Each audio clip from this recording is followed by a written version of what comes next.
Okay, hello. We are now going to start the first chapter of the first unit in AS.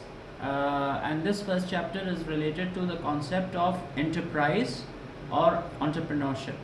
All right. So let's start with this. Now, all business activity, of course, starts with enterprise. And what is enterprise? Enterprise is risk taking.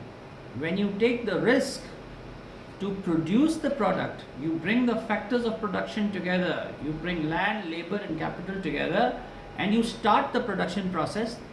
That involves a risk, and the risk is that the product that you're producing may not sell or it might fail. But this function of bringing the factors of production together and starting the production process is extremely important for kicking off business activity. And there are enormous rewards associated with entrepreneurship, and the reward which is associated with it is called profit. So the reward for entrepreneurship is profit. So please remember, businesses are concerned with adding value to the raw material. Now initially the entrepreneur has the raw material, and that raw material is then converted into a finished product which is sold into the market, and for that the consumer is willing to pay a price. All right, so we are going to look at this concept a little bit in detail in this chapter. All right, so as we already said, businesses add value to the raw material, and then they are sold at a price which is greater than the raw material cost. All right, so here are some pictures of entrepreneurs, and these are very successful people. What did they do in life? The only thing that distinguishes them from other people is their ability to take risk and to come up with new ideas, to pursue their dreams and to realize them. All right, so now let us see, based on your course, what entrepreneurs do. As I said, they take risk, but they take specific types of risks, different types of risks. They take financial risk of starting a venture. You are investing money into the business. You are investing money. You are investing capital. All right. So putting your money in something which is iffy, which is not very certain, is a considerable risk, and they take that risk. They accept responsibility for management. Now please remember, when you start a business, you don't have managers, professional managers who are there to help you out. No, initially you have to do everything yourself. It's a pretty difficult job. All right, and 60%, in fact 70% of all new businesses fail. So there is a major risk of failure associated with entrepreneurship. But as I said, rewards for survival are great, and we are going to see those rewards as we move on.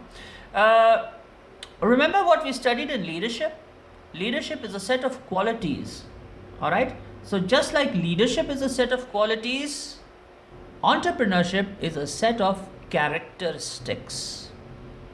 All right, and these characteristics are 6, and I've created an acronym for this. Okay, in one word. Now what is the acronym for these characteristics? ISM, LSM. Okay, what are the characteristics of the entrepreneur? How will you learn them? Simply learn this word, ISM.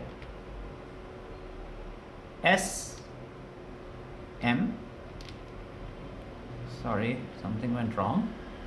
Okay, ISM and LSM. Easy to learn. Okay, ISM, LSM. These are the 6 characteristics. What does I stand for in ISM? Innovation. Okay, now what is innovation? Please try to distinguish the concept of innovation from invention. What is an innovation? Innovation is an improvement on an existing product. Invention is the creation of a complete new product category. When the Wright brothers created the aircraft in 1903, that was an invention. All subsequent improvements on that first aircraft, which was called Flyer 1. All subsequent changes, improvements are innovations. When Graham Bell created the telephone, that was an invention. All further improvements on that are innovations. So entrepreneurs are not scientists. They are not concerned with breakthrough inventions. They are more concerned with innovations. Second, ISM. So what does S stand for? Self-motivation. We've already studied motivation. Motivation means an internal drive to change the situation for the better. All right, an internal drive to achieve. It can be inspired from outside, but motivation is always internal. So setting up your own business can only be done by someone who is highly self-motivated and who's willing to put in a lot of effort and a lot of time to make sure that this business becomes a success. Thirdly, like a leader, if you remember the qualities of a leader, one quality was multi-skill, and the same quality is required in an entrepreneur. He has to be multi-skilled, especially when he's starting a new business. He has to look after a number of things. I gave the example of the founder of Jung. You know, the founder of the Jung newspaper, Mir Khalilur Rahman. When he started the newspaper, he was the only typist, he was the only reporter, he was the only manager, he was the only distributor. In fact, he was also the hawker for his newspaper. So he was multi-skilled. He did all the things himself. Then let's come to the LSM. What is LSM? Leadership. All right, leadership. The ability to convince someone to follow you, the ability to influence someone, the ability to wield power over someone. Those skills should be there. All right. Classic example would be Ted Turner, the founder of CNN. When he created CNN, he created it. There was no concept of 24-hour cable news channels in the United States at that time. And his friend who worked with him was Reese Schonfeld, and he told Ted Turner, "Don't start CNN, because if CNN fails, we are going to lose everything." But then everyone went along with Ted Turner, and CNN was created. Why? Because they believed in him. He led by his example. Okay? And why did he lead by his example? Why did he do something big that everybody thought would fail? Because he had a lot of self-confidence, and that is the other S, LSM, self-confidence. What is self-confidence? It comes from a high degree of knowledge about yourself. Remember emotional intelligence? Self-knowledge and social knowledge, and then self-management and social management. So this ability to know yourself and to know the environment then creates self-confidence, which helps you bounce back in a difficult situation. All right, and of course he's a risk taker. So these characteristics, of course, are very important for an entrepreneur. All right, so entrepreneurship brings some challenges. What are the challenges that you have to face when you want to start something new? Number one, you have to identify a business opportunity. It sounds easy, but it's difficult. Where is a gap, a need which has not yet been fulfilled, and you can identify it and then work on fulfilling it? For that you need ideas, and you need ideas that are actionable. And where do those ideas come from? Those ideas come from your hobbies. What is it that you like to do when you are free? You like to read books. Okay, you like to read books. Can reading a book be converted into a job? Sure, it can be. You can this reading habit can be converted into a very profitable job, which is creating an audiobook. Audiobook, if you just surf the internet, you will see that audiobooks are a very popular concept and they sell for a lot of money. So your skill is reading, your hobby is reading. You convert it into a profitable venture. That's entrepreneurship.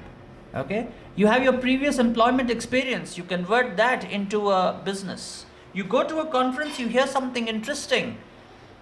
There are 1,000 people in the conference, but you convert it into a workable, actionable business idea. You are an entrepreneur. Internet gives you a lot of ideas. Please keep in mind, most of these ideas are not very workable for a lot of people. The internet claims that, all right, this person did this, he dropped out of college and he became this, that, but that person is 1 out of a million. You may not be 1 out of the million, but nonetheless, it's an important source of ideas. The second challenge is, where will you bring the capital? What is the capital? The capital is the money that you invest in the business. When you bring money in the business, then you invest money in the business. It's called finance or source capital. When you invest money out of the business, it's called an investment. Okay, so we will go into that when we are doing finance. All right, so entrepreneurs may not have a lot of savings, so they may require financial support, but that may not be coming, because remember, when you do not have a track record, very few people will be willing to lend money to you. All right, so you have to prepare plans that would convince people to invest in your business. All right, one very important thing, your customer will know about you much later when you enter the business. Your competitor will know first, and your competitor will try to throttle you in the very beginning. So competition is a major challenge. Okay, how will you fight competition? You can fight competition by giving some very good customer service. You can fight competition by trying to make sure that your idea is as different from your competitor as possible, so that people can come to you from the word go. All right, and that means that to fight competition, you need to create a customer base. All right, customer loyalty is the main thing. You have to make sure that your existing customer will come back to you to purchase from you. Remember, it is 10 times as expensive to get a new customer than to retain an old one.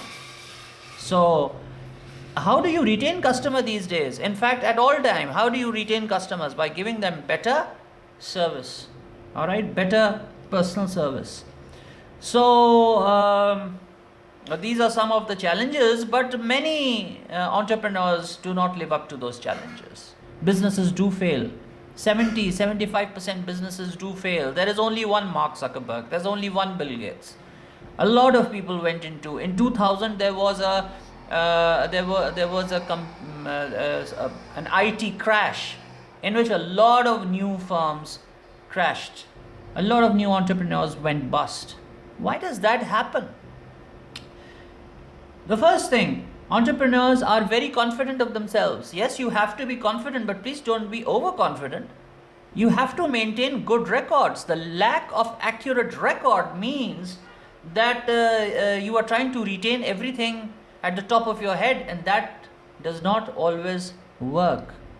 Okay, you need evidence, you need receipts, you need paperwork. Now, a lot of people, a lot of entrepreneurs are very good thinkers, they're very good planners, but they are not very good record keepers. So when there's no record, you don't know what you did when, you don't know who you owe, and your business can go bust. Second, when you lack working capital. Now, what is working capital? Working capital is running finance.